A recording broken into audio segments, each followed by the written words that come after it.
Last time, I think we stopped at this paragraph, number 15.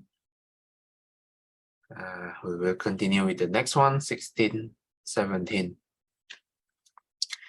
If householders, one who observes righteous conduct in accordance with the Dhamma should wish, that on the breakup of the body, after death, may I be reborn in the company of well-to-do Brahmins, in the company of well-to-do householders. It is possible that on the breakup of the body, after death, he will be reborn in the company of well-to-do householders. Why is that? Because he observes righteous conduct in accordance with the Dhamma.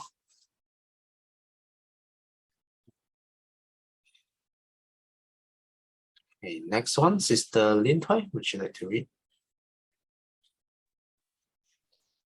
18 to 42. If householders, one who observes righteous conduct in accordance with the Dhamma, should wish, that on the breakup of the body after death, may I be reborn in the company of the devas of the realm of the four great kings, in the company of the Tavasima devas, the Yama devas, the Tusita devas, the devas who delight in creating, the devas who wield power over others' creations, the devas of Brahma's company, the devas of radiance, the devas of limited radiance, the devas of immeasurable radiance, the devas of streaming radiance, the devas of glory, the devas of limited glory, the devas of immeasurable glory, the devas of refulgent glory, the devas of great fruit, the Avihat devas, the Atapa devas, the Sudasa devas, the Sudasi devas, the Akamita devas, the devas of the base of the infinity of space, the devas of the base of the infinity of consciousness, the devas of the base of nothingness, the devas of the base of neither perception nor non-perception. It is possible that on the breakup of the body after death, he will be reborn in the company of the devas of the base of neither perception nor non-perception. Why is that? Because he observes righteous conduct in accordance with the Dhamma. Okay, thanks, Sister Lin Thai. This paragraph talks about all the different realms, all the good destinations, starting from, here, the realm of the four great kings, and then Tawatipsa Devas, the Yama Devas, all the way until the formless realm, until the devas of the base of neither perception nor non-perception. Footnotes number 12, the devas of radiance. P.S. The commentary says that the devas of radiance is not a separate class of devas, but a collective name for the three classes that follow. The same for the devas of glory. Okay, so the footnote says these three, the devas of limited radiance, immeasurable radiance, and streaming radiance, is actually part of this devas of radiance. And then same with the devas of glory. Here, let's say this devas of glory. The next three, there's a limited glory, immeasurable glory, and refulgent glory. So these three are all part of the same realm, the devas of glory. Yeah, it's just how powerful is the devas inside. Okay, next one, Sister Billy, would you like to read?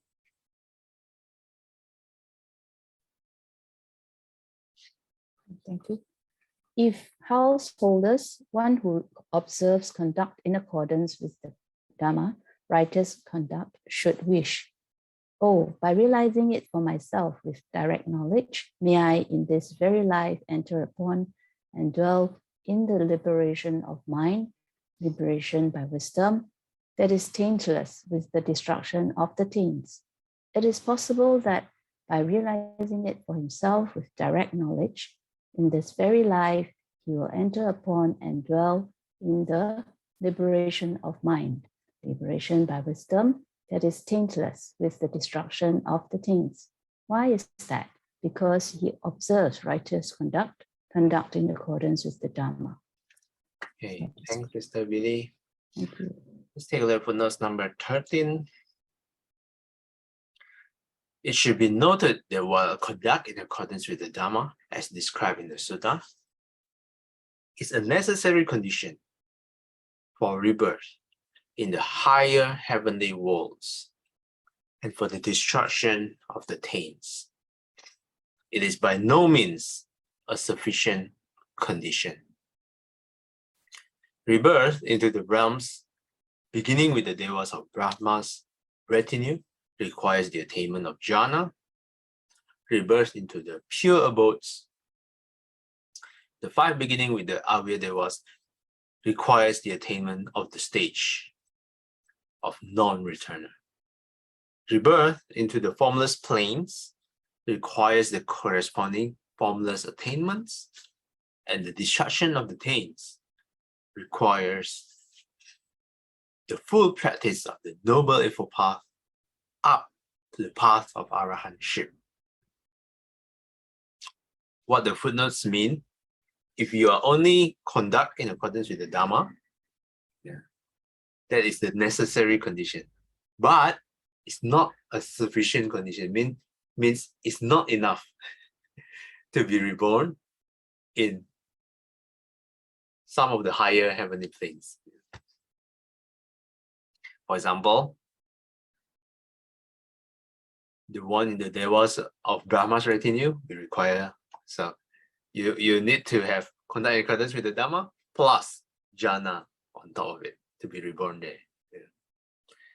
And in the pure abodes, you need to attain the stage of non-returner. And the destruction of arahantship, you need to practice the Noble Eightfold Path. If you want to be reborn in the formless planes, you need to attain the formless attainment. But all here is built on top of this. Conduct in accordance with the Dharma. Then you, with any additional practice that you do, and then you will be reborn accordingly. So this is sounds logical to me. Okay, Sister Chaikwan, would you like to read? 44. When this was said, the Brahmin householders of Sala said to the Blessed One, Magnificent Master Gotama, magnificent Master Gotama.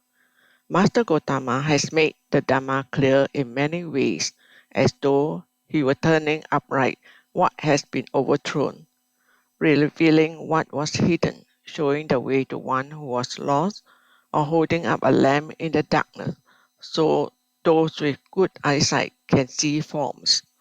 We now go for refuge to Master Gotama, to the Dhamma, and to the Sangha of monks. Let Master Gotama accept us as lay followers who have gone for refuge from today until life's end. Majjhima Nikaya 41, Salayaka Sutta, Section 1, 286 to 90. Thank you. Sadhu, sadhu, sadhu. Okay, thanks, Sister Chaikwan. Okay, so this concludes this sutta. Why beings fare as they do after death. Any comments for this sutta? Or any questions?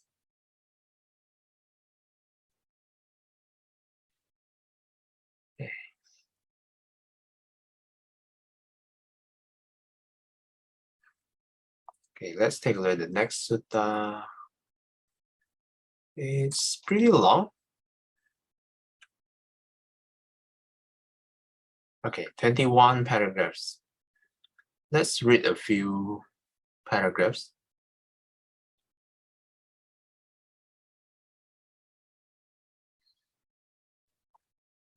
The third sutta of this chapter, Kamma and its fruits. Thus have I heard on one occasion. Oh, sorry, let Sister Akim read. Sister Akim, would you like to read? Kamma and its fruits. Thus have I heard. On one occasion, the Blessed One was living at Savatthi in Jeta's Grove, Anathapindika's park. Then the Brahmin student, Subha, Todeya's son, went to the Blessed One and exchanged greetings with him. When his courteous and amicable talk was finished, he sat down at one side and asked the Blessed One, Master Gotama, why is it that human beings are seen to be inferior and superior? For people are seen to be short-lived and long-lived, sickly and healthy, ugly and beautiful, without influence and influential, poor and healthy, low-born and high-born, stupid and wise. Why is it, Master Gotama, that human beings are seen to be inferior and superior? Okay, thanks, Sister Akim. The first 3 paragraphs set the context for this sutta. The location is at Savatthi in Jeta's Grove, Anathapindika's park. And then the Brahmin student, Subha, Todeya's son, went to the Buddha and asked him questions. What is the question? Why are some people seen to be inferior and superior? So this is the context. What does that mean, inferior and superior? Some people have short life, some people have long life, and some people are always sick, some people are always healthy, some people are ugly, some are good looking and beautiful. Some people has a lot of influence, some people no influence at all. Let's see. Some people are born poor, some people are born with silver spoon, poor and wealthy, low-born and high-born. Some people probably not so smart, and some people are really wise. Why is that? This is the question.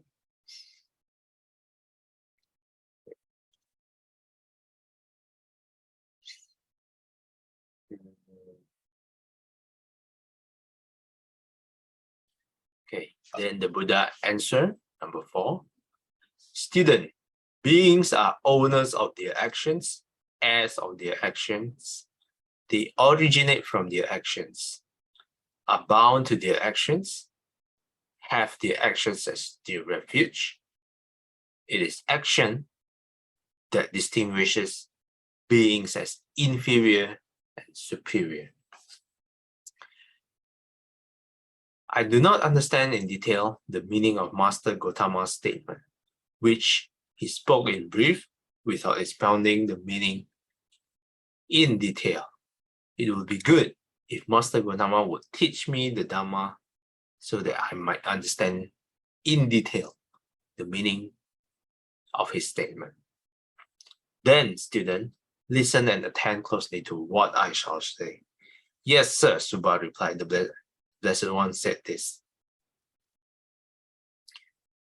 Here, student, some man or woman kills living beings and is murderous, bloody-handed, given to blows and violence, merciless to living beings. Because of performing and undertaking such action on the breakup of the body after death, he is reborn in a state of misery, in a bad destination, in the lower world, in hell.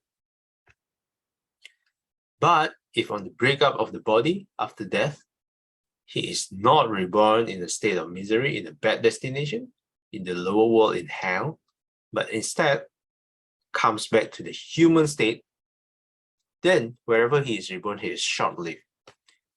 This is the way, student, that leads to short life, namely one kills living beings and is murderers, bloody-handed, given to blows and violence, merciless to living beings. Footnotes number 14. Okay. The commentary PS, if the karma of killing directly determines the mode of rebirth, it will produce rebirth in a bad destination. But if a wholesome karma brings about a human rebirth, and rebirth as a human being is always the result of wholesome karma, the karma of killing will operate in a manner contrary to that of the rebirth generative karma by causing various adversities that may culminate in a premature death. The same principle holds for the subsequent cases in which unwholesome karma matures in a human existence. In each instance, the unwholesome karma counteracts the wholesome karma responsible for the human rebirth by causing a particular type of misfortune specific to itself.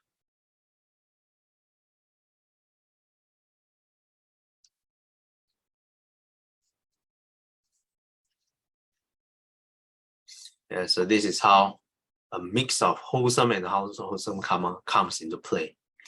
Yeah. You might still be reborn in the human world, but if you have some unwholesome karma, especially killing, then you will have a lot of adversities in your life. Yeah. Especially the one mentioned here, being short-lived.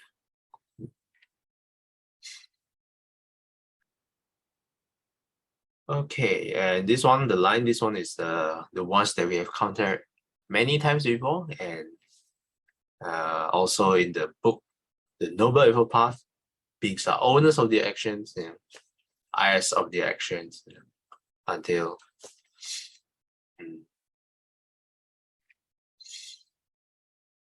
here. So this is one of the most famous sayings of the sutta about karma. Okay, I think this is a good time to stop. Any questions or comments from any of you? I have a comment on the karma, leading to short leave. I think it's very important to be mindful that this is really for our practice. We have to be careful of how we handle life. But when we see people suffering or have short life, I think we need to shower them with compassion, because first thing is we really don't know karma, right? I mean, don't know karma as in we don't know that mixed bag of karma of that person.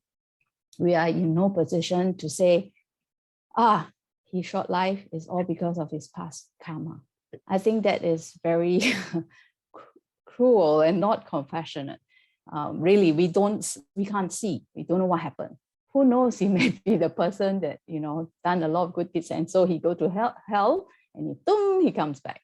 We don't know. So we better not commit this kind of unwholesome thoughts. So I feel that this part we have to be very, very mindful to use karma to explain a lot of misfortune in this life.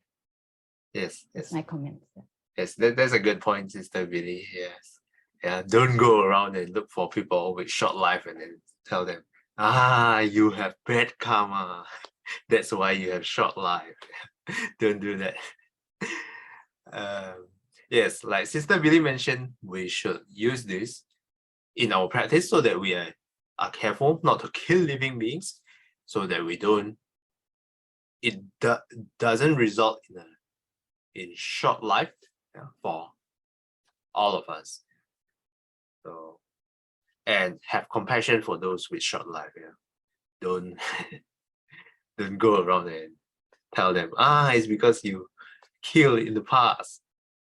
That's a terrible thing to do. Okay, thanks for the comments, Sister Billy. I agree with you. Anyone else would like to add?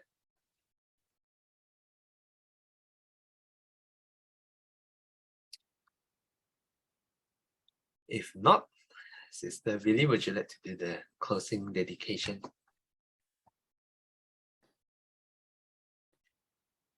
愿消三障诸烦恼，愿得智慧真明了。我愿罪障悉消除，世世常行菩萨道。阿弥陀佛。 Thanks, Sister Billy.